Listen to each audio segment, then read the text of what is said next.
दोस्तों, आमतौर से आसमान में उड़ने वाले जहाज को देखकर हम ये सोचते हैं कि इनके पास बहुत आज़ादी है और इन्हें जमीन पर दौड़ने वाली गाड़ियों की तरह ट्रैफिक का सामना नहीं करना पड़ता। वे जहाँ चाहे वहाँ उड़ सकते हैं, लेकिन ये बात बिल्कुल गलत है और आपको ये बात जानकर हैरानी होगी कि जमीन से ज्यादा ट्रैफिक और रूट की दिक्कत आसमान में उड़ने वाले प्लेन को होती है। इसलिए आज हम आपको प्लेन के रास्ते दिखाने वाले एयर ट्रैफिक कंट्रोलर के बारे में बताएंगे और ये भी कि दुनिया भर में फ्लाइट कैसे इतनी आसानी से पहुंच जाती है। हवाई जहाज का भी एक फिक्स रास्ता होता है जिसके जरिए हवाई जहाज उड़ान भरते हैं और इन रास्तों को पायलट को बताने के लिए रेडियो और रडार को उपयोग में लाया जाता है। इसके अलावा एयर ट्रैफिक कंट्रोलर यानी ATCO होते हैं।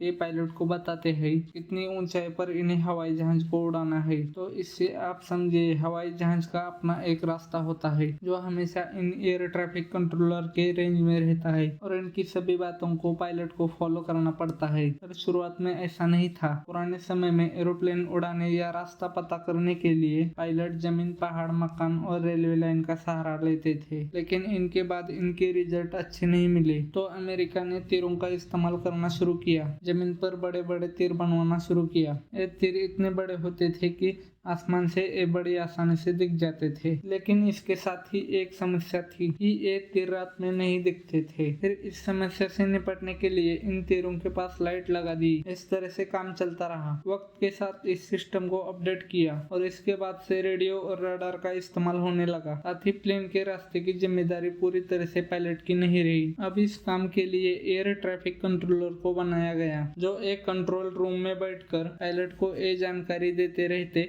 एरोप्लेन कितनी ऊंचाई पर उड़ाना है और किस रास्ते पर जाना है। आज रास्ता दिखाने के लिए जब रडार का ही इस्तेमाल होता है, तो अब ये समझिए आखिर ATC में रडार कैसे काम करता था। तो दोस्तों, रडार दरअसल रेडियो वेव के जरिए अपने प्लेन का पता लगाता है। रडार से रेडियो वेव भेजी जाती है जो प्लेन से टकरा कर वापस आती है। वेव से जाने और टकरा कर वापस आने में जितना समय लगता है उसे कैलकुलेट करके उस प्लेन के बारे में पता लगवाया जाता है। रडार में internal diplex, transmitter, phase lock loop यानी कि PLL और रिसीवर लगा होता है। इसमें जो ट्रांसमीटर लगा होता है उससे लगातार हर सेकंड रेडियो वेव निकलती रहती है और ये वेव इलेक्ट्रोमैग्नेटिक रेडिएशन फॉर्म में होती है। जब ट्रांसमीटर इलेक्ट्रोमैग्नेटिक छोड़ता है तो रिसीवर इन वेव को अपने सिस्टम में कैच कर लेता है। फिर मैप डिजाइन करके डिस्प्ले पर दिखाई देता है। अब इस इंफॉर्मेशन से हमें ये भी पता चलता है कौन सा प्लेन किस गति से चल रहा है और प्लेन कितने समय में धरती पर पहुंच जाएगा। रडार की रेंज काफी अधिक होती है जिससे ये हजारों मील जहाज की लोकेशन, डायरेक्शन और पेड़ का पता कर लेता है। अब आपको ये बात पता होगी कि इस रडार से कोई भी प्लेन नहीं बच पाता, लेकिन आजकल इससे भी बचने की टेक्नोलॉजी है। रडार से बचने की तकनीक को टे टेक्नोलॉजी कहते हैं। इससे बचने का मतलब वेव टकरा कर वापस न आए। ये एयरक्राफ्ट की डिजाइन पर निर्भर करता है। अगर किसी भी एयरक्राफ्ट की डिजाइन शार्प कॉर्नर है और फ्लैट सरफेस नहीं है तो वैसे में कोई भी सिग्नल वापस नहीं जा सकेगा, क्योंकि सिग्नल शार्प कॉर्नर से टकराकर बिखर जाएगा और वापस नहीं जा पाएगा। अब अगर बात कंट्रोलर और पायलट की कोऑर्डिनेशन की करें तो साल 1951 में जब हवाई जहाज की यात्रा बढ़ने लगी तब इंटरनेशनल ICAO ने ये सोचा कि हवाई यात्रा से जुड़ी बातचीत के लिए अंग्रेजी को स्टैंडर्ड भाषा माना जाए, लेकिन अंग्रेजी ही क्यों?